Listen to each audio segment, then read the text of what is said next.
성주순례를 갔다 왔는데 지중해에서 유명한 게 혹시 뭔지 아세요? 올리브입니다. 예, 그 올리브로 만든 핸드크림을 현지에서 사왔습니다. 퀴즈 맞추시는 분에게 아까 소개했던 우리 경원 형제가 지금 선물을 가지고 있으니까 맞추시면 아마 찾아가서 전달을 해드릴 겁니다. 자, 예수님을 통해 본 교사의 모습 세 가지. 자, 말씀해 주실 분. 예, 우리 성경자매님. 예, 맞았습니다. 예, 감사합니다. 예, 복음 전하는 것, 전도였습니다. 두 번째가 이제 진리를 가르치는 것, 다음에 세 번째가 양을 돌보는, 삶을 돌보는 목양입니다. 자, 오늘은 그 두 번째 이제 진리를 가르침, 교사에 대해서 하는 겁니다. 교사의 일이 교사다가 아니라 교사가 하는 일이 가르치는 일을 하는 거죠. 앞에서 했던 걸 요약을 해보면 그렇습니다. 첫 번째, 어떻게 가르치셨느냐? 주와 선생으로서 본을 보이셨습니다. 그리고 주님은 돌격 앞으로 하지 않으시고 나를 따르라 하셨습니다. 또 가르치실 때는 시청각 자료를 사용하셨죠. 공중의 새와 들의 백합화, 그리고 삶의 현장에서 와 보라 하시면서 가르치셨습니다. 그분의 가르침은 권위가 있었습니다. 영향력이 있다라는 거고요. 한 말씀의 힘. 여러분, 구원받을 때 말씀 몇 구절 필요하셨어요? 한 구절의 말씀이 한 영혼을 살렸습니다. 우리가 한 구절의 말씀이 한 영혼을 살린다면 한 시간의 말씀으로 한 영혼이 변화될 수 있다라는 걸 믿으십니까? 안 믿겨집니까? 이 한 시간 갖고 어떻게 애들이 반해? 혹시 그런 생각 하십니까? 한 시간의 그 말씀으로 아이들의 삶이 완전히 전환되어질 수 있다라는 걸 우리는 믿습니다. 그래서 우리는 아이들한테 하나님의 말씀을 연구해서 가르치는 거죠. 그래서 우리는 그 한 시간을 위해서 투자하셔야 돼요. 한 시간을 수업 준비하시기 위해서 얼마의 시간을 쓰십니까? 한 시간 설교하기 위해서 교회학교에서 내가 분반을 해요. 한 시간 하기 위해서 몇 분 정도 사용하세요? 준비에 필요한 시간. 한 시간을 내일 가르치셔야 돼요. 내일 분반을 수업을 한다고 했을 때 나는 일주일 동안 그 한 시간을 위해서 몇 시간 준비할까요? 해야 될까요? 할까요? 안 할게요. 그냥 할까요? 하면 부담스러우실 것 같아서 해야 될까요? 이거 제가 아니라 그냥 가장 보편적인 통계입니다. 한 시간을 설교하기 위해서 몇 분 준비해야 될까요? 존경합니다, 이제. 네, 보편적으로 10시간 이야기합니다. 10시간. 왜 10시간이 나왔냐면 교사들은 자기가 알고 있는 것의 10%만 말해야 됩니다. 근데 내가 본문을 위해서 준비를 했어요. 이걸 가르칠 거예요. 근데 내가 알고 있는 걸 다 가르쳐요. 그것은 많이 아는 게 아니라 진짜 조금 알고 있다는 거예요. 여러분, 성경을 연구하다 보면, 하나님 말씀을 가르쳐 연구하다 보면 가지치기를 해요. 이게 궁금해요. 그래서 그것을 알아내면 또 다른 궁금함이 생겨요. 계속 가지쳐요. 그리고 그 많은 가지 중에서 우리 아이들에게 필요한 것을 딱 추리면 10%예요.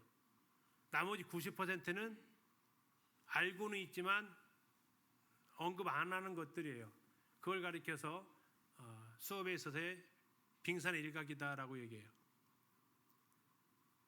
가르쳐지지 않는 것이 90%고 아이들한테 가르쳐지는 것이 약 10% 말해요. 그걸 빙산의 일각이라고 하고, 10% 알았는데 10% 가르치면 그건 그냥 둥둥 떠다니는 얼음 조각이에요. 내가 가르치는 말씀이 정말 선생님은 그것 말고도 더 많은 것이 감춰져 있어. 그런데 이 시간에는 가장 중요한 거 10% 정도 말하는 그 가르침하고 그냥 10% 알아서 10% 가르치는 것과는 많이 다르다라는 거예요. 결국 한 말씀의 힘이 어느 정도의 힘을 가지고 있느냐, 여러분들이 믿고 있는 거에 따라서 여러분 그 한 시간을 준비하는데 사용되어지는 에너지가 달라질 거라는 겁니다. 여러분, 지금까지도 여러분의 마음속에 남아있는 한 구절 말씀이 있나요? 구원받았을 때 그 말씀 말고.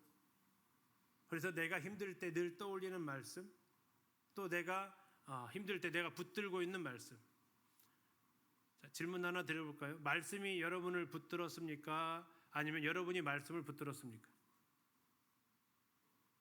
여러분이 말씀을 붙잡고 갑니까? 아니면 그 말씀이 여러분을 붙잡고 여기까지 왔습니까?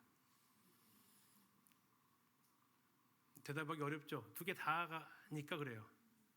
때로는 그 말씀이 나를 붙잡았습니다. 그런 경험 있으실 겁니다. 흔들릴 때 그 말씀이 나를 견디게 해줬습니다. 때로는 하나님의 약속을 여러분들이 기대하고 붙잡고 나아가기도 합니다. 그 말씀이 뭐예요? 어떤 말씀이세요? 있으세요? 그러면 그것이 있다면 우리 아이들에게도 그런 말씀이 있어야 한다라는 거예요. 제가 지금까지 살아오면서 설교를 몇 번 들었을까요? 여러분 설교 몇 번 들으셨을 것 같아요? 지금까지 셀 수 없이 많이 들었어요. 그렇죠? 그냥 단순히 수치상으로 계산해 보면 수요일날 주일날 안 빠지고 가시면 여러분들 1년에 약 100시간 정도 들어요. 근데 뭐 이런 집회 저런 집회 유튜브까지 하게 되면 여러분들이 지금 구원받은 10년 되신 분들은 최하 한 2000시간 이상 들었을 거예요. 그 많은 말씀 중에 여러분이 딱 차지하고 있는 내 중심에서 잊혀지지 않는 한 말씀이 있냐 하는 거죠. 여러 구절이 아마 있을 겁니다. 우리 아이들에게도 그런 말씀들이 있으면 아이들은 하나님을 떠나지 않는다라는 거죠. 삶을 변화시키는 건, 아이들을 변화시키는 건 프로그램이 아닙니다. 아이를 변화시키는 건 말씀입니다. 천지도 말씀으로 지어졌습니다. 거듭난 것도 말씀으로 거듭납니다. 성장도 변화도 말씀이 가져옵니다. 하나님의 말씀에 힘이 있다라는 거죠. 그리고 그 말씀으로 우리는 아이들한테 촉구해야 됩니다. 성경에서 기도하라 했는데 기도하면 좋겠어요. 왜 하나님의 말씀을 무슨 권리로 내가 약화시켜야 합니까? 사랑하라 했으면 사랑하라라고 촉구하는 것이지 사랑하기 원합니다. 이렇게 우리가 약화시킬 권한이 없다라는 거죠. 왜 그렇습니까? 지금 내가 가르치는 것은 주의 말씀이기 때문입니다. 주께 받은 것으로 전하기 때문에 우리는 촉구할 수 있습니다. 내 말은 약속을 지킬 수 없지만 하나님의 말씀은 분명한 약속이 있기 때문에 그렇습니다. 우리가 가르치는 일을 감당하기 위해서 준비해야 될 거 다시 말씀드립니다. 여러분 성경을 알아야 됩니다. 디모데 3장 14절에서 너는 배우고 확신한 일에 거하라 권하고 있습니다. 성경을 어려서부터 알았는데 성경이 능히 너로 하여금 그리스도 예수 안에 있는 믿음으로 말미암아 구원에 이르는 지혜가 있게 한다라고 이야기하고 있습니다. 여러분 성경을 알기 위해서 여러분들이 읽으셔야 됩니다. 그리고 앞에서 말씀드렸지만 외우셔야 됩니다. 여러분 그리고 교사이기 때문에 연구하셔야 됩니다. 그리고 여러분들이 직접 삶에 실천을 해보셔야 됩니다. 그리고 나서 우리 아이들한테 어떻게 적용할 것인지 고민하셔야 됩니다. 두 번째로 하나님의 말씀에 대한 분별력을 가지고 있으셔야 됩니다. 우리 허정찬님께서 시작할 때 하셨던 인천 부평교회 올해의 비전 말씀이 디모데후서 2장 15절이라고 그랬죠. 너는 진리의 말씀 옳게 분별하며 부끄러울 것이 없는 일꾼으로 인정된 자로 자신을 하나님 앞에 드리기를 힘써라. 말씀에 대한 분별력, 전에 성경에서는 분변으로 나와 있습니다. 선 따라 금 따라서 오려내는다라는 겁니다. 하나님의 말씀을 바르게 해석할 수 있어야 합니다. 그렇게 하기 위해서 성경을 여러분들이 공부하시고 연구하셔야 됩니다. 교사들의 가장 기초적인 성경 연구는 귀납적 성경 연구입니다. 학교 다니실 때 연역법, 귀납법 들으신 거 기억나세요? 까마득하죠. 옛날에 배웠던 것 같은데. 예, 학교에서 배웠던 거 다 쓸 때가 있긴 하더라고요. 여러분, 귀납적이라는 게 뭐예요? 주제가 처음에 있어요? 마지막에 있어요? 마지막에 있죠. 연역법이 처음에 있고, 그래서 저는 이제 연두색으로 외웠어요. 연역법은 두 갈씩이다.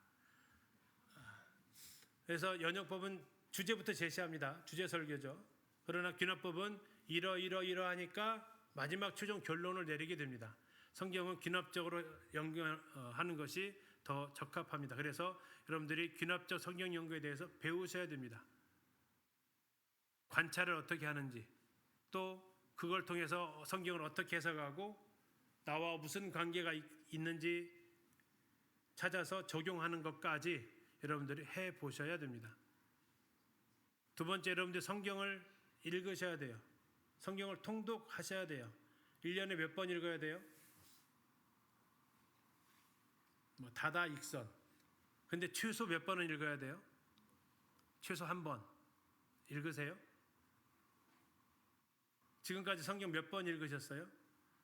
자, 손 들지는 마시고 의자 밑으로 내려서 손가락으로 한번 표시 한번 해보십시오.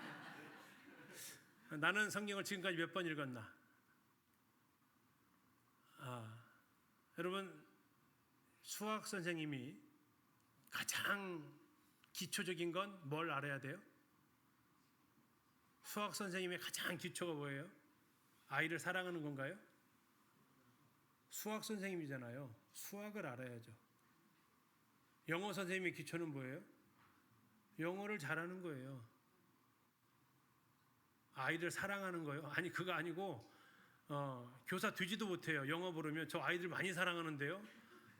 근데 영어는 못해도 아이들 사랑해요. 여러분 안 뽑아줘요. 아이들 사랑하는데 성경을 몰라. 뭘 가르칠 거예요? 뭐 가르칠 거예요? 놀아줄 거예요? 아니잖아요. 우리는 성경 교사예요. 교회학교 교사는 성경 교사예요. 왜요? 가르치는 게 성경이기 때문에 그래요. 그래서 여러분 성경 읽으셔야 돼요. 정말 읽으셔야 돼요. 두 번째, 여러분 큐티 하셔야 돼요. 큐티는 뭐 하는 시간이에요? 큐티의 약자가 뭐예요? 퀵타임. 큐티가 약자가 뭐라고요? 퀵타임 아니에요? 가끔 우리 애들한테 물어보면 큐티 했냐? 끝냈어요. 벌써 끝났어? 확실히 퀵타임 맞다. 그냥 빨리 해치워야 되는 시간. 다 읽었대. 그 큐티집 다 읽었대. 큐티집 다 읽으면 그냥 끝난 거야. 퀵타임 아니죠. 콰이엇 타임이죠. 주님과 함께 만나는 시간. 그래서 콰이엇 타임보다는 주님과 데이트하는 시간이다.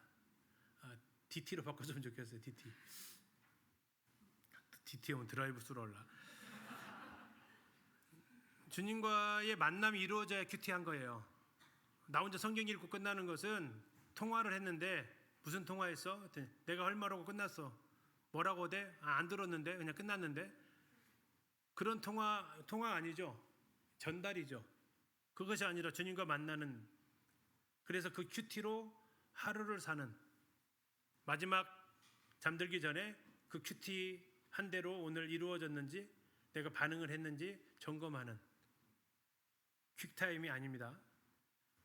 그리고 저희 교회에서 이제 성경 탐사 여행이라는 그런 프로그램이 있는데요. 교사들에게 성경을 잘 모른다고 해서 성경을 좀 알려달라고 해서 시작을 했습니다. 창세기부터 계시록까지 목적을 두고 하고 있는데 지금 이제 요한 1서까지 왔습니다. 7년 정도 걸리더라고요. 그래서 저희 계련교회 유튜브 오시면 들으실 수 있어요.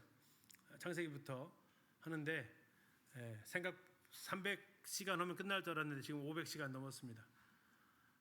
그래서 교사들하고 교사들을 자기들이 배우고 싶다고 했는데 지금 나와서 현장에서 듣는 사람은 교사들은 별로 없어요.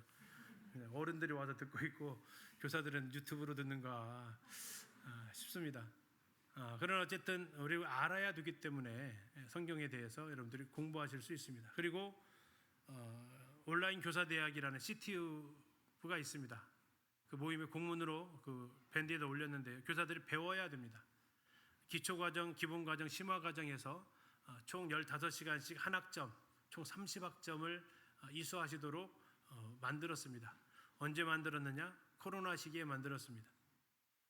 코로나 때 별로 할 것도 없고 그러나 하나님께서 그때 교회 안에 스튜디오를 만들게 하셨고 그 스튜디오에서 방송실에서 이쪽 전북 지역의 여러 교사들을 초청해서 30시간짜리 15시간짜리 30개 강좌를 만들었어요. 그리고 교사들한테 보급하고 있습니다. 교사 세미나, 교사 강습회를 하게 되면 그 많은 내용을 다 다룰 수가 없어요. 어느 교회에서 불러서 이렇게 가서 세미나를 했는데 그 장로님이 하시는 말씀이 그래요. 근데 가고 나면 끝이야. 가고 나면 끝이야 라고 얘기하세요. 후속이 안 돼. 안 이어져. 근데 소위 이제 계속 오라고 할 수도 없잖아. 그 이야기를 하셔서 어떻게 하면 이걸 도울 수 있을까 해서 만든 게 온라인 교사 대학입니다. 아까 말씀드렸죠. 내가 못 가면 갈 수 있는 방법은 여러 가지가 있다.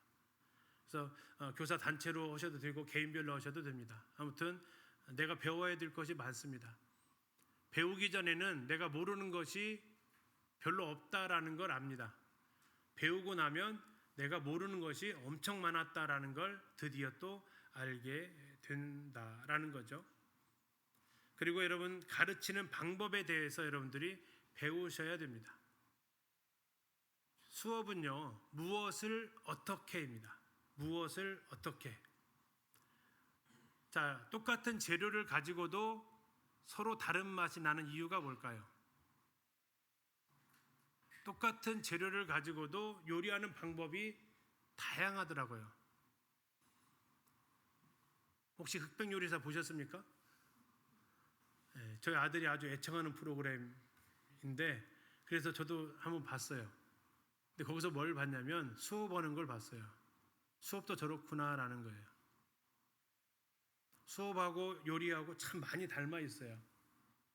자, 한번 잘 생각해 보세요. 요리하기 전에 제일 먼저 뭐 하세요? 제일 먼저 하시는 일이 뭐예요? 요리하기 전에 재료부터 고르세요? 메뉴부터 잡으셔야죠. 뭘 할 건지 메뉴를 정해지면 그 다음에 뭐가 나와요? 재료를 구하러 가요. 자, 재료를 구해요. 그 다음에요, 메뉴에 따라서 조리 방법이 달라져요. 똑같은 생선도 구울 거냐, 그 다음에요, 조림할 거냐, 그 다음에요, 튀길 거냐, 그 다음에요, 언제쯤 끝이 날까요? 언제 끝나냐면 내가 많이 알면 많이 할수록 그런 방법도 있겠다 하게 될 거예요. 근데 나는 늘 조리기만 해왔으면요, 나는 조림의 대가야 하면서 맨날 조려. 근데 그걸 매일 다른 사람이 먹으면 괜찮아. 다시 말해서 식당이면 괜찮아. 왜? 계속 손님이 돌아오면서 올 거니까. 근데 이게 가정집이라면 문제가 달라져요. 오늘도 조려, 내일도 조려. 우리 엄마는 맨날 조려. 그럼 어때요? 식사 시간이 전혀 기대가 안 돼. 근데 엄마가 집에 요리하시는 분이 다양한 요리 방법을 알아. 와우, 똑같은 건데 오늘은 조리고 내일은 굽고 다음에는 찌고 다음엔 튀기고 달라진다고요. 그러면 똑같은 재료인데 방법이 달라지면 흔히 말하는 맛도 완전히 달라져요. 근데 교회 학교 대부분의 교사는 가르치는 방법이 여러 가지예요, 한두 가지예요. 여러분이 아니고 교회 학교 교사들이, 여러분을 말하는 게 아니고 교회 학교 교사들이 가르치는 방법이 여러 가지예요, 한두 가지예요? 안 봤죠? 내 수업 보기 바빠서. 한두 가지예요. 맨날 거기서 거기에요. 그 이상을 넘어가질 않아요. 환상을 깨지 않아요. 그러다 보니까 아이들이 아까 얘기했죠. 늘 배 깔고 있고요. 누워서 있어요. 그리고 선생님은 그 아이들 자세 바로 잡다가 1시간 다 가요. 그러면서 우리 아이들 정말 말씀 태도가 안 좋아요. 여기에요. 뭐는 안 하고 내 가르치는 방법을 좀 바꿔보려는 안 하고, 다시 말하면 엄마가 맨날 졸이면서 야, 왜 이렇게 밥을 안 먹어? 내가 이거 조린이라고 얼마나 불을 오랫동안 가스레인지 더운 앞에서 내가 땀 흘리면서 이거 만든 줄 알아? 한두 번도 아니고 내가 지금 계속해서 이걸 하는데, 그게 아이들에게는 고통이 될 수 있다고요. 여러분, 가르치는 방법을 조금 배우셔야 돼요. 가장 쉬운 방법은, 교회학교 분반에서 가장 쓰기 좋은 방법은 저 협동학습이에요. 협동학습이라는 책이 있어요. 그거 3명에서 4명이 다양한 활동을 하면서 배울 수 있는 방법이 그냥 아주 세트로 되어져 있어요. 그냥 거기에 있는 거 하나씩만 써봐도 아이들은 와, 선생님 정말 새로운 거 많이 한다라고 하는 방법들이 있어요. 책장사 같은데 여러분들 좀 보시라고요. 가르치는 방법 배우셔야 돼요. 교수법에 대해서. 요리하는 방법을 다양하게 알면 알수록 다양한 요리가 나오잖아요. 그리고 다양하게 알면 응용도 많아져요. 와, 저걸 저렇게 응용하네? 이게 가능해져요. 왜요? 응용이 어려운 게 아니라 하나를 빼내면 되고, 하나를 더하면 되고, 하나를 바꾸면 되고. 그래서 여러분들이 가르치는 방법에 대해서 많이 알면 알수록 아이들은 하나님 말씀에 대해서 더 관심을 갖게 됩니다. 자, 교회학교에서 해주셔야 될 교사 양육 프로그램입니다. 자, 귀납적 성경 연구 공부해라고 하지 마시고 가르쳐 주세요. 교회에서 가르쳐 주세요. 교회에서 장로들이 가르쳐 주시든 교사의 은사 있는 분이 가르쳐 주시든 가르쳐 주셔야 돼요. 성경을 가르쳐야 되니까 성경 66권에 대해서 개관을 가르쳐 주셔야 돼요.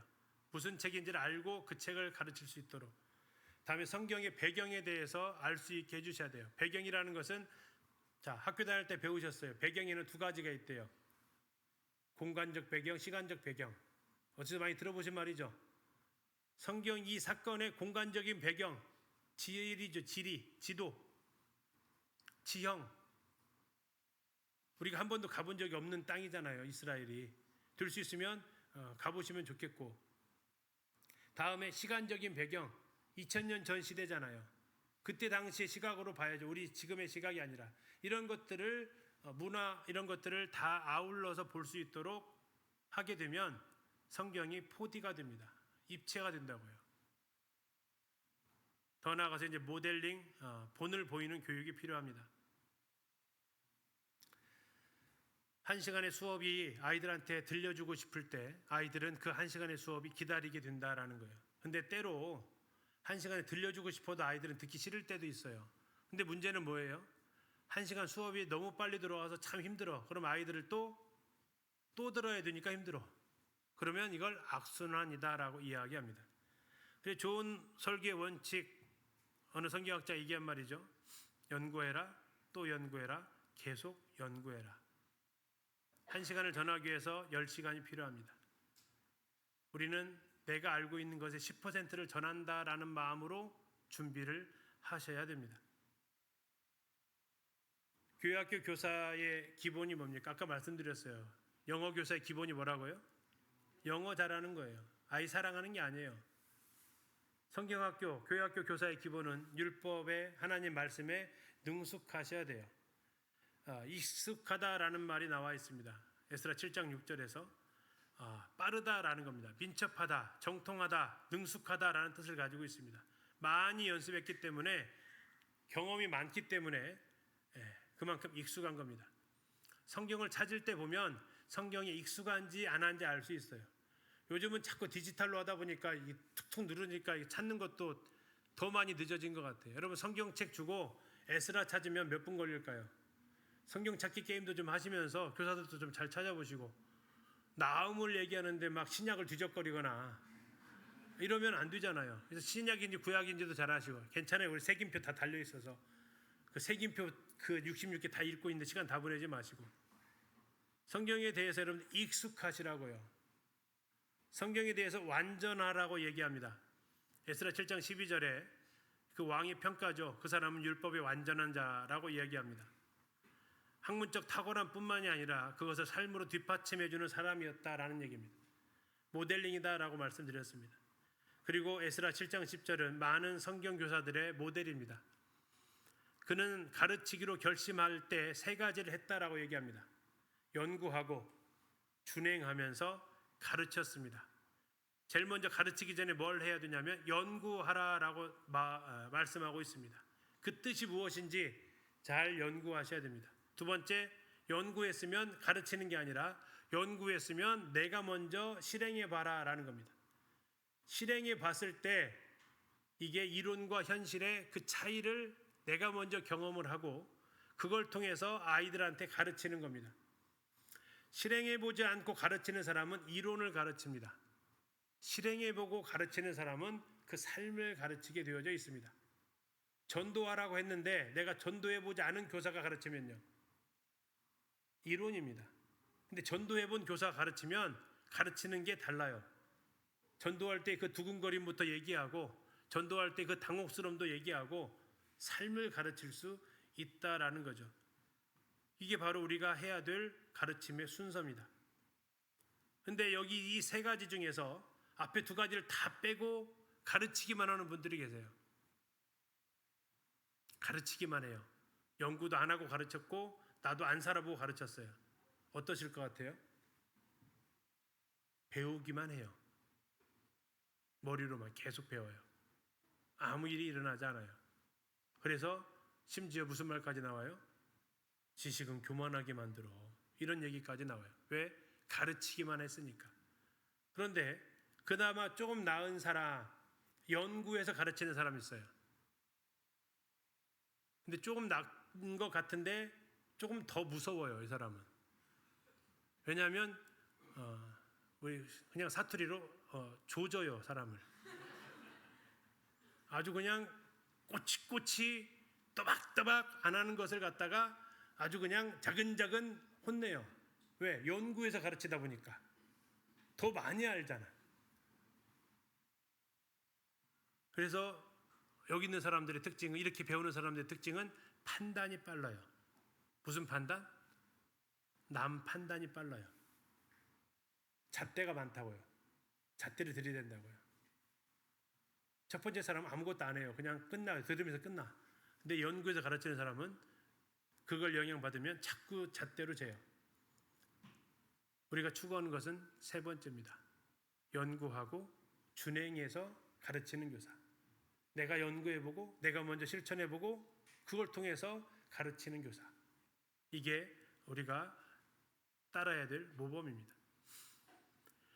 또한 진리의 말씀 옳게 분변하라고 말하고 있습니다. 분별하다, 지금 개역 개정은 분별로 나와 있고 개역 한글에서는 분변으로 나와 있었어요. 이건 바르게 자르다라는 뜻입니다.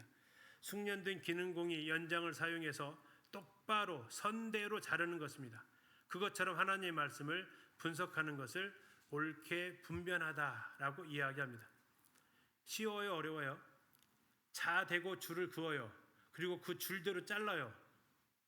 해보셨죠? 쉬워요, 어려워요? 칼 대고 자르는 것은 좀 쉬운데요, 가위로 자르는 것은 생각보다 쉽지는 않아요. 그런데도 훨씬 더 반듯하게 잘라낼 수 있어요. 왜? 줄대로 자르니까 그래요. 하나님의 말씀 그렇게 잘 분변해야 됩니다. 잘 해석해야 된다는 얘기고요. 두 번째가 말씀을 확신할 수 있어야 돼요. 바울이 했던 말이죠. 폭풍 가운데서 그가 주님의 음성을 듣습니다. 어젯밤에 내 곁에 서서 말하되 바울아 두려워하지 말라. 네가 가이사 앞에 서야 하겠고 또 하나님께서 너와 함께 항해하는 자를 다 너에게 주셨다 하였으니 그러므로 여러분이여 안심하라. 나는 내게 말씀하신 그대로 되리라고 하나님을 믿노라. 말씀하신 그대로 되리라. 확신한다. 내가 그냥 근거 없이 확신하는 게 아니라 하나님 말씀이 그렇게 말씀하셨기 때문에 나는 확신한다. 내가 하나님을 믿는다. 가능성을 믿는 게 아니고요. 하나님의 그 말씀을 믿는다 라는 그 확신이 있어야 됩니다. 그럴 때 뭐가 있습니까? 힘이 있습니다. 권위가 있어요. 어느 가르침을 보게 되면 경험하고 가르친 분하고 그렇지 않은 분하고의 메시지의 힘이 다릅니다. 경험하면 힘이 있어요. 사도 바울이 이 힘 있게 말하는 것과 같이. 그 다음에 예수님의 가르쳤던 방법을 보니까 가르치면서 행하신 게 아니고 행하면서 가르치셨다라고 나옵니다. 누구든지 이를 행하며 가르치는 자는 천국에서 크다 일컬음을 받으리라. 아까 말씀드렸죠. 준행하고 가르친다고 했습니다. 주님도 가르치면서 행하신 것이 아니라 행하시면서 가르치셨다고 나와 있습니다. 자, 두 번째로 교사가 가르치기 전에 해야 될 일, 전도가 있어서 씨 뿌리기 전에 해야 될 일이 뭐였습니까? 밭을 기경하는 거라고 했죠. 그물 던지기 전에 해야 될 일이 뭐예요? 그물을 깁는 거였습니다. 자, 가르치기 전에 해야 될 일이 뭐냐면 학생들과 함께 뒹굴어야 됩니다. 학생들과 함께 뒹굴 줄 모르면 절대로 가르치지 마라 라는 책이 있습니다. 교사들이여 절대로 가르치지 마라. 읽어보신 분 손을 한번 들어주세요. 박경희 선생님 선물. 자, 손 들어주세요. 네. 저 앞에 우리 여러분 꼭 한번 읽어보시고, 특히 중고등부 교사들은 꼭 읽어보셔야 돼요. 뭐라고 나와 있어요? 책 제목 같이 한번. 책 장사는 아닙니다. 이거 팔린다고 저한테 수익 없어요. 자, 같이 한번 읽어보세요. 책 제목 시작. 뭐를 하라는 얘기예요? 단서가 있어요. 아이들과 뒹굴기 전, 아이들과 놀기 전에는 가르치지 말아라는 얘기. 가르치지 말아라는 얘기가 가르치지 않아야 되는 게 아니라 그 두 번째 줄에 있습니다. 아이들과 청소년들에게는 무엇을 가르치느냐보다 가르치는 당신이 누구냐가 더 중요하다. 인격적인 관계에 관심이 없는 교사들의 가르침에 학생들은 절대로 귀 기울이지 않기 때문입니다. 우리 선생님이 내 마음을 몰라준다 하면 아이들도 선생님 말에 귀를 기울이지 않는다라는 거예요. 그래서 가르치기 전에 더 먼저 뭘 해야 되느냐? 아이들의 마음을 소통할 수 있어야 됩니다. 그리고 나서 가르쳐라라는 얘기지 가르치지 말라라는 게 아닙니다. 관계 형성을 먼저 하라라는 얘기죠. 그래서 아까 말씀하셨던 대로 신방하시라라고, 같이 먹으시고 같이 노시고. 노는 것과 놀아주는 것의 차이점 아세요?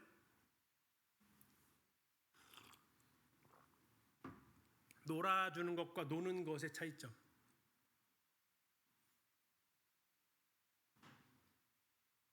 나는 그러면은 아이들과 놀아줍니까? 놉니까? 교사는 아이들과 놀아줘야 될까요? 아이들과 놀아야 될까요? 놀아야 돼요? 바로 자신 없어지네. 놀아야 돼요? 놀아줘야 돼요? 놀아야 돼요. 왜 놀아야 돼요? 혹시 그러면? 왜 놀아야 돼요? 놀아주면 피곤해요. 진짜 피곤해요. 놀아주면 일이거든요. 놀면 놀이예요. 놀아주면 일이에요. 일할래요? 놀을래요? 근데 많은 교사들이 놀아줘요. 그러니까 힘들어요. 물론 여러분들한테 유치부 아이들하고 놀라라고 하기는 쉽지는 않습니다. 근데 저도 초등학생들을 주면 같이 놀 수 있어요. 놀아주면 정말 피곤해요. 그리고 놀아주면 그건 스케줄 따로 잡아야 돼요. 노는 건 언제든지 놀 수 있어요. 우리 저기 핸드크림 나눠주는 형제님은 제가 봤을 때 놀아요. 아이들하고 있을 때 자기가 더 재밌게 놀아요. 놀아야 돼요. 놀아주지 마시고. 그러면 아이들도 느껴요. 놀아주고 있는지 놀고 있는지. 놀아주면요, 아이들이 그 다음부터 놀자고 안 해요. 아니까. 근데 같이 놀면 부담이 없어요, 아이들도. 그렇게 되면 아까 했던 대로 마음이 열려요. 언제 저 말고 저 형제 초청해서 강습회 하셔도 괜찮아요. 서인천교에서 한번 하셨는데, 어떻게 노는지 한번 물어보세요. 참 잘 놀아요. 여기 딱 와가지고 하는 얘기가 첫 번째 형제가 했던 얘기가 뭔지 아세요? 와, 여기 놀 거 많다. 전주보다 놀 게 여기가 더 많잖아요. 그렇죠? 놀 거 참 많다. 아이들과 함께 할 거 참 많다. 혼자 놀지 마시고 같이 노세요. 그리고 나중에 그 아이들한테, 형제가 놀기만 하지 않아요.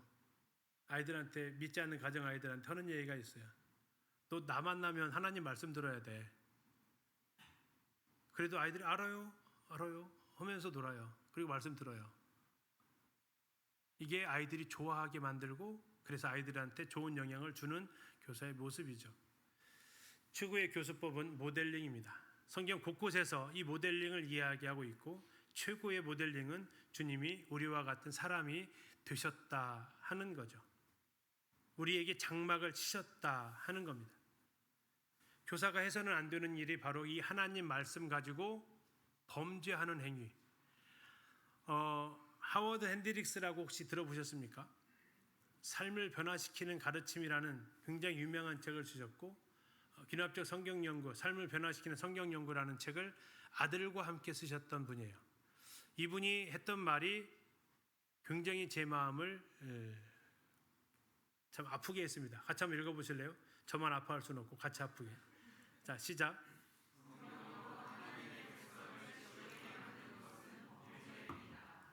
아멘입니까? 혹시 하고 있지는 않습니까?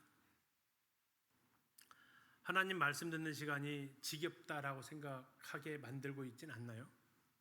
3분만 지나면 알 수 있습니다. 3분 지나면 아이들은 바로 표냅니다. 어른들은 안 들어도 안 듣는 척 합니다. 참 노하우가 많이 생긴 거잖아요. 그러면서 졸면서도 묵상하는 척도 해요. 노련하게.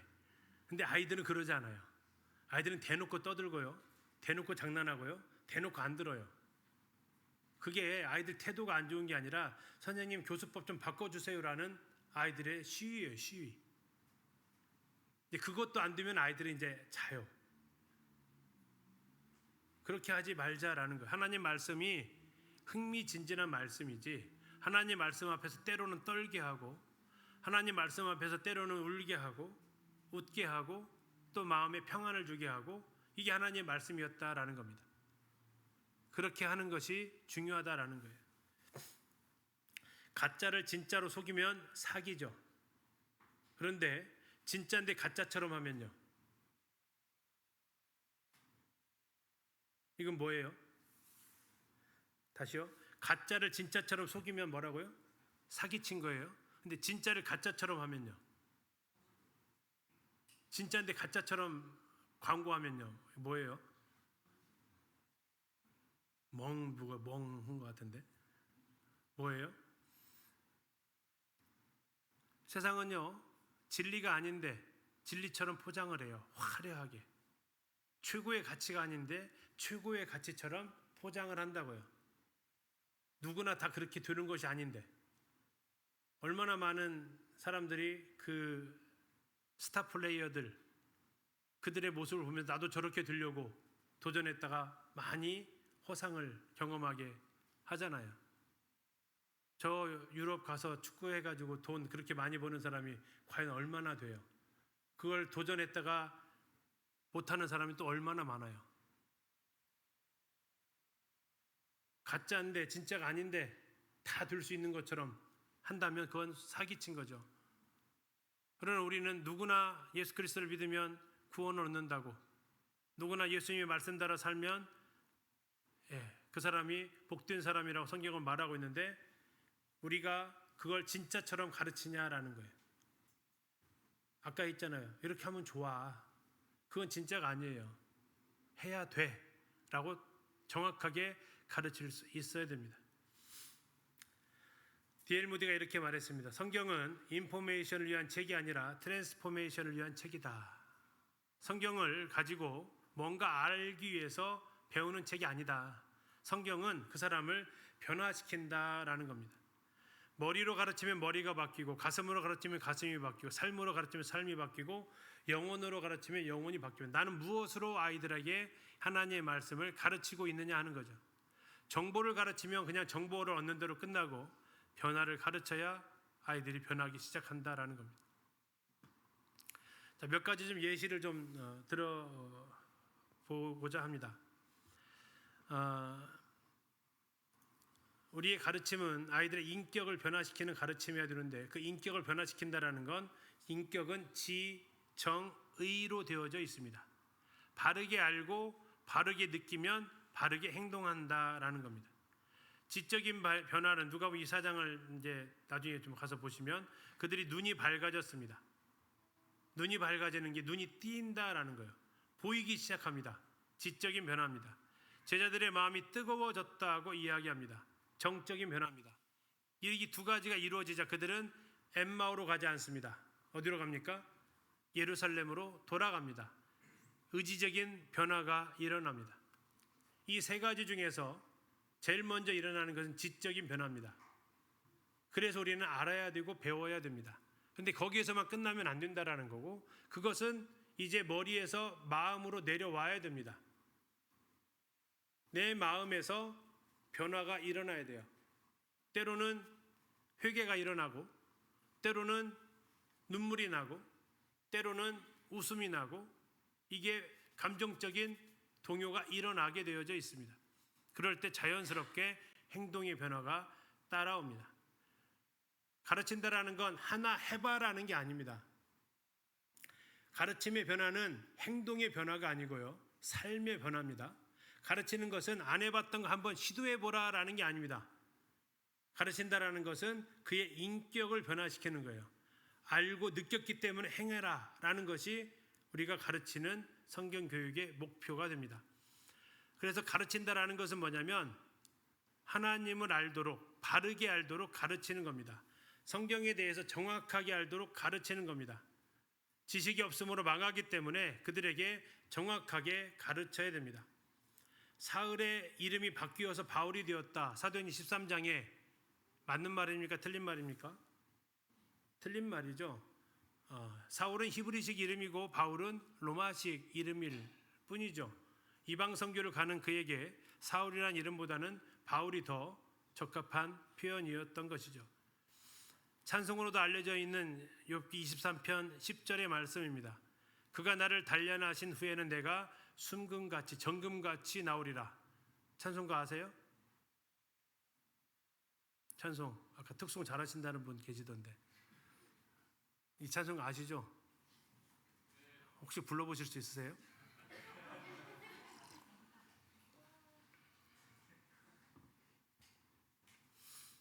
자, 여기서 뭐가 잘못됐을까요?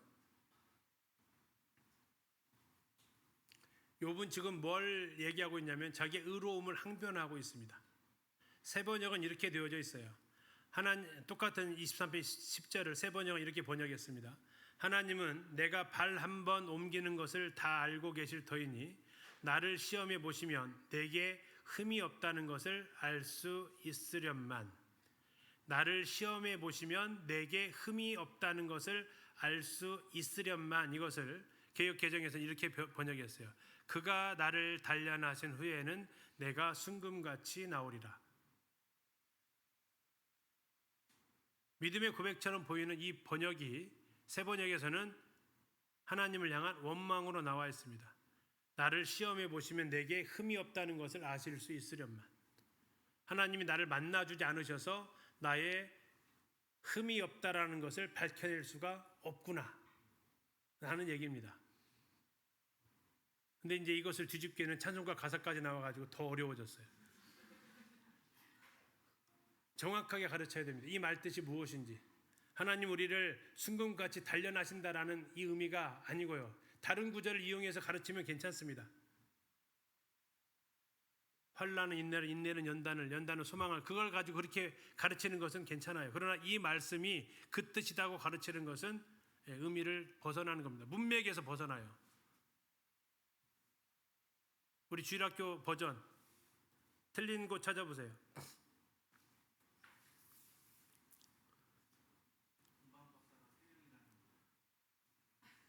맞습니까?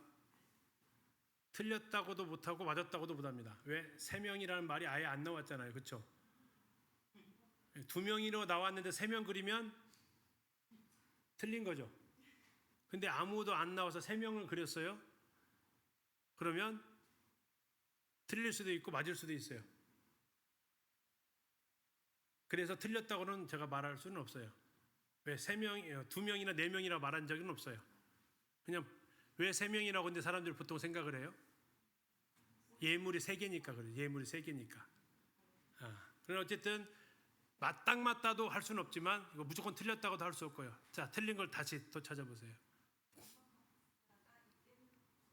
이때는 없어. 이때가 언제예요? 그럼 언제예요? 집에 계실 때. 예, 자, 상품 갖다 드리세요. 자, 여기는 지금 딱 바닥을 보니까 뭘로 돼 있어요? 예, 저 지푸라기 있는 거 보니까 마국간도 틀린 말이에요.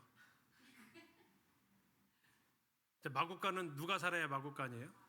말이 살아야 마국간이에요. 저 베들레헴 동네는 산골이에요. 말이 다닐 수 없는 곳이에요. 그냥 우릿간이에요. 예, 양들을 모아놓는 곳이에요. 그래서 흔히 잘못 가르치는 것 중에 하나가 말구유라고 가르쳐요. 그냥 그 모이통에 구유라고 나와 있지, 성경을 잘 보세요. 구유라고 나와 있지 말구유라고 나온 적이 없어요. 근데 마국간 나오니까 자동적으로 말구유가 나와요. 구유입니다. 그냥 모이통이죠. 자, 우리가 제대로 알고 가르치셔야 된다라는 겁니다. 두 번째 우리가 가르쳐야 될 영역은 정입니다. 정. 하나님의 말씀에 대해서 삼감을 회복되도록 감격하게 하고 감동하게 하고 감사하게 하라라는 겁니다. 마음을 움직여야 됩니다. 다시 말하면 뼈저리게 느끼게 하라라는 겁니다. 요즘 아이들의 마음 상태, 이건 요즘이 아니라 아마 전 세대를 걸쳐서 그런 것 같습니다. 정말 누가 했습니까? 내가 내 아우를 지키는 자니까. 누가 했어요? 가인이 했습니다. 예수님은 우는 자들로 함께 울라라고 나중에 말씀하셨어요. 형제들아 우리가 어찌할꼬, 이건 누가 했습니까? 사도행전 2장에서 베드로 설교를 듣고 나서 이스라엘 사람들의 반응이었습니다. 그들이 마음에 찔렸다라고 나와 있어요. 그래서 어떻게 해야 돼요? 아이들이 먼저 물어야 돼요. 너 이렇게 살다가 지옥 가게 돼. 지옥 안 가려면 예수님 믿어. 이 말하기 전에 이렇게 말해도 지옥 가게 돼 하면 아이들이 입에서 툭 튀어나와야 돼요. 그럼 어떻게 지옥 안 가요? 근데 우리는 아이들이 그 말 나오기도 전에 방법을 알려줘요.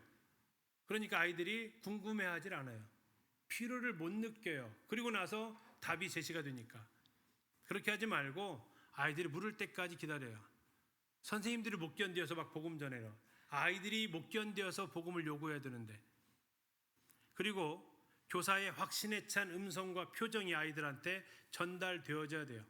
감사할 때 그 표정을 통해서, 그 목소리의 톤을 통해서, 화가 났을 때 역시 마찬가지 아이들이 느낄 수 있도록 가르쳐 주셔라라는 겁니다.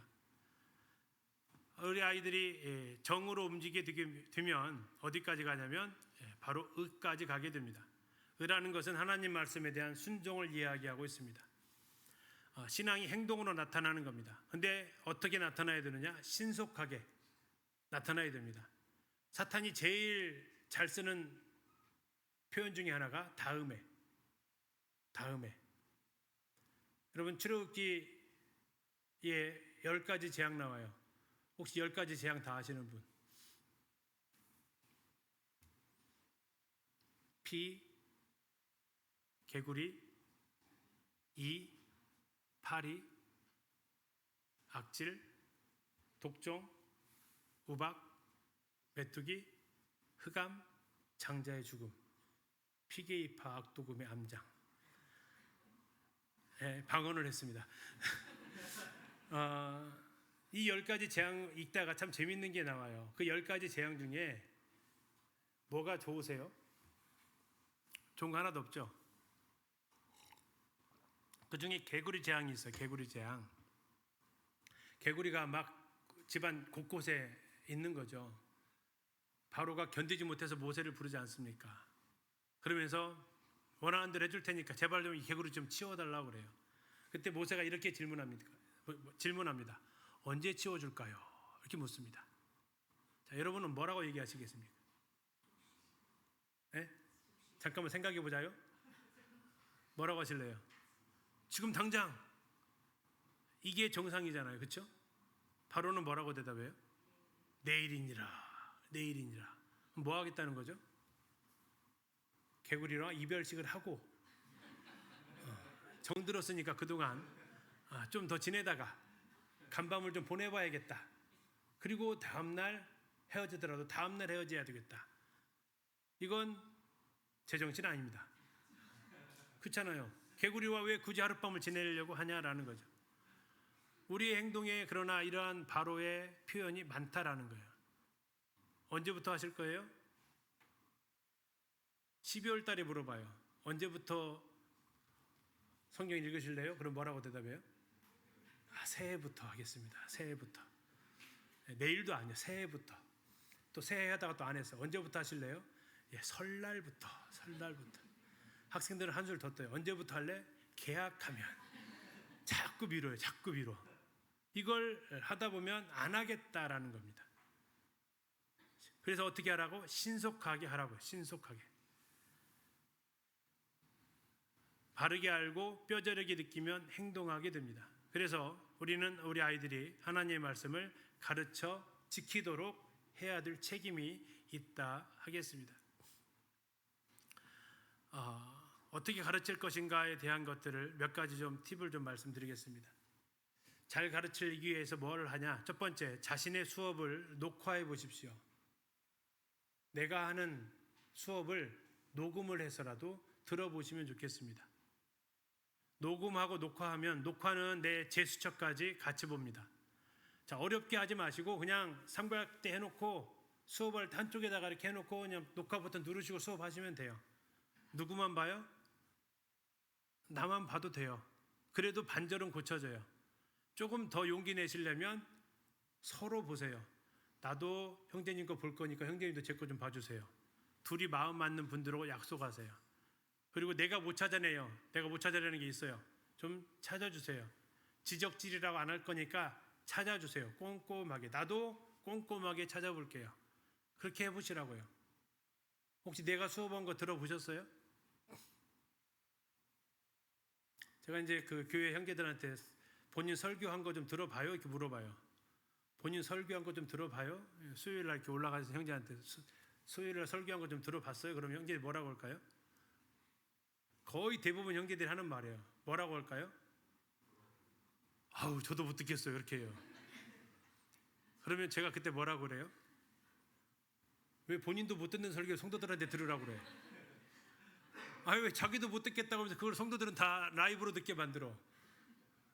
물론 그 의미가 뭔지는 알죠. 어색하잖아요. 내가 내 모습 보이니 참 어색해요. 저는 그러면 제 설교 볼까요? 안 볼까요? 봤죠. 왜냐면 보라고 했는데 나는 또 안 보면 안 되잖아요. 봤죠. 좋았을까요? 뭘요? 안 좋죠. 불편하죠. 근데 다행히 고쳐갈 수는 있었어요. 제가 뭘 고쳤냐면 제가 은연중에 하는 습관성 단어가 있었어요. 지금은 거의 안 합니다. 고쳐져서 그래요. 뭘 많이 했냐면 자 했어요. 그때 어떤 분이 저한테 충고했어요. 자꾸 재우지 마. 왜 안 자겠다는 사람도 자꾸 재우냐? 재우지 마. 자. 습관적으로 붙었어요. 우리 형제님들 기도할 때 뭐가 습관적으로 많이 붙어요? 자매님들 잘 아시죠? 하시는데요. 또 뭐 있어요? 참으로 참 많이 하세요. 참으로 많이 해요, 진짜. 이런 분이 있고요. 이런 분이 있고요. 습관성이 나도 몰라. 근데 중요한 건 그걸 본인도 몰라요. 근데 그거에 대해서도 아무도 얘기를 안 해줘요. 왜? 상처받을까 봐. 누군가 한 명 있으면 좋아요. 그래도 대책이 없으면 녹화하시라고요. 녹음하시라고요. 더 좋은 건 아까 했어요. 수업을 번갈아 가면서 해보세요. 누구랑? 나랑 비슷한 경력의 교사와. 더 좋은 것은 선배 교사와. 선배 교사한테 부탁을 하세요. 대신 선배 교사하고 할 때는 저도 평가할게요. 그런 얘기는 하지 마시고 내가 아쉬워서 부탁하는 거니까 저 좀 도와주세요라고 하시면 돼요. 그러면 그분이 그럼 나도 좀 도와줄 수 있어? 그러면 땡큐고 그 얘기 안 나오면 그냥 내 거 해서 조언만 좀 받으세요. 대신 여기서 나온 것들에 대해서 흉보지 말고 부탁하면서 하세요. 세 번째, 아까 했던 대로 먼저 든 교사한테 조언을 좀 들으시고, 네 번째는 전체 말씀이 혹시 프로그램 가운데 있으면 전체 말씀을 하시고 나서 교사들한테 피드백을 좀 받으세요. 그 교수학습 평가사라는 게 있어요. 없으시면 저한테 요구하시면 제가 보내드릴 거예요. 내가 말씀을 전할 때 체크해 주는 게 있어요. 듣는 사람들이. 아이들이 체크하는 게 아니라 동료 교사들이 체크해 주는 체크리스트가 있어요. 그걸 통해서 내가 고쳐야 될 것들을 체크해 갈 수 있습니다. 그리고 부단히 연구하셔야 돼요. 뭘 연구하느냐? 첫째는 성경을 연구하셔야 되고, 두 번째는 내가 그 성경을 가르쳐야 될 학생을 연구하셔야 돼요. 적어도 설교는 청중을 고려해야 되죠. 청중을 고려한다는 게 뭡니까? 그 청중이 누구냐에 따라서 설교도 달라질 수밖에 없다라는 겁니다. 그리고 이 세대를 연구하셔야 돼요. 그래야 이 세대에 맞게 적용할 수 있기 때문입니다. 마지막입니다. 다시 부탁드립니다. 가르치기 전에 뭐 하시라고요? 친밀감부터 형성하셔라. 래퍼부터 형성하셔라. 절대로 가르치지 마라. 함께 뒹굴기 전에는. 두 번째는 무서운 얘기입니다. 나한테 배운 대로 그 학생은 나중에 커서 누구를 가르쳐요? 내 아들, 딸들을 가르칩니다. 그래서 이렇게 생각해 보면 돼요. 이 형태로 내 아들, 딸이 하나님 말씀을 배워도 괜찮은가? 아니, 이 학생이 아니라 내 아들, 딸을 지금 내가 가르쳐도 이렇게 가르쳐도 괜찮은가? 세 번째, 아이들 앞에 서서 해서는 안 될 말이 있습니다. 한 번은 제가 이제 전체 말씀하고 피드백을 이렇게 제가 주일학교 실무할 때는 했어요. 형제들 전체 말씀하면 체크해서 주고 했는데, 한 번은 체크로 안 하고 따로 골방으로 불러가지고 좀 쉽게 말해서 야단을 좀 쳤어요. 지금 이게 뭐 하는 거냐 했어요. 근데 그 형제는 자기가 왜 혼나는지도 모르고 일단 왔어. 오라고 하니까 왔어요. 그리고 딱 얘기해. 지금 뭐 하는 거냐 했는데 제가 왜 혼나는지 몰라요. 그래서 알려줬어요. 내가 지금 왜 그런지 알려줄게. 형제가 이런 말 했어. 무슨 말 했냐면, 여러분 미안해요 그랬어요. 왜 미안하냐고 했냐면, 내가 이번 주 선생님이 너무 바빠서 성경을 제대로 성경 말씀 준비를 잘 못했어요. 그래서 빨리 끝낼 거니까 들어주세요 했어요. 어떻게 못할 말 했어요? 이해 가요? 공감이 돼요? 그럴 수 있잖아요. 그렇죠? 그럴 수 있어요. 그래서 형제한테 얘기했어요. 그럴 수 있어요. 근데 대상이 잘못했어. 왜 그것을 아이들 앞에 얘기해? 하나님 앞에 무릎 꿇고 나가서 얘기할 얘기야. 그 얘기는 아이들 앞에서 자수할 얘기가 아니라 그건 하나님 앞에 무릎 꿇고 나가서 회개할 일이야.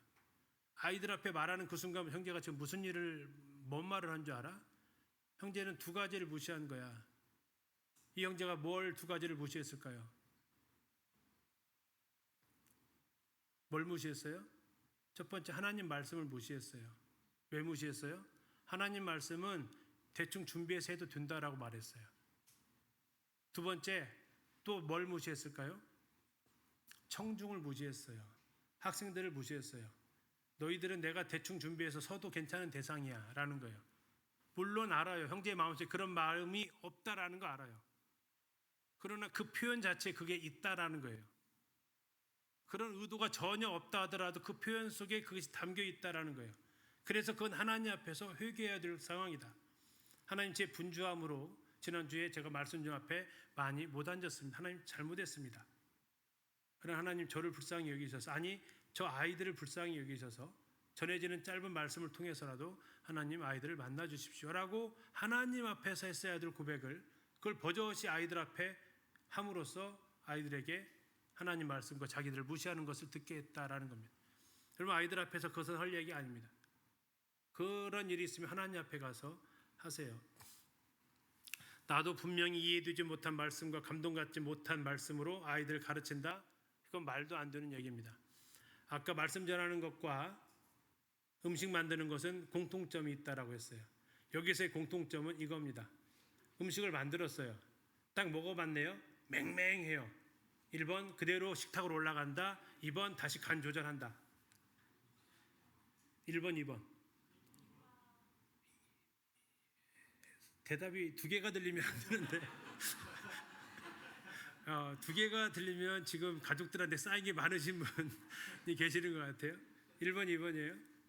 2번이죠. 간 다시 봐야 돼요. 간 다시 봤더니 짜네 이제. 그러면 1번 갖다 올린다, 2번 다시 간 조절한다. 이제 올려요? 할 만큼 했어요? 안 돼요. 안 먹어요. 다시 간 조절하는, 물을 더 넣든지 다시 간 조절해야 돼요. 이게 무슨 얘기냐면 내가 이해를 못했어요. 그러면 전하기 전에 이해할 때까지 내가 그 말씀 앞에 서야 된다는 얘기예요.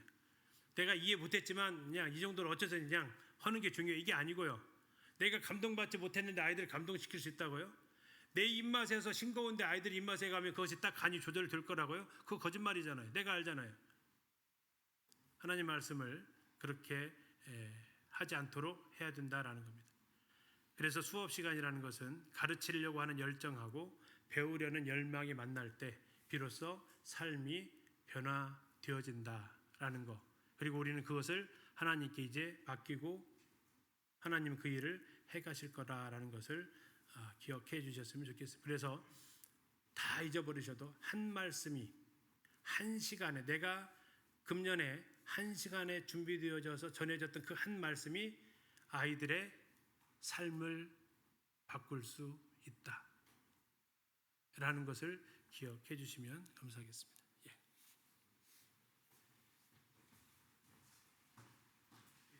고요.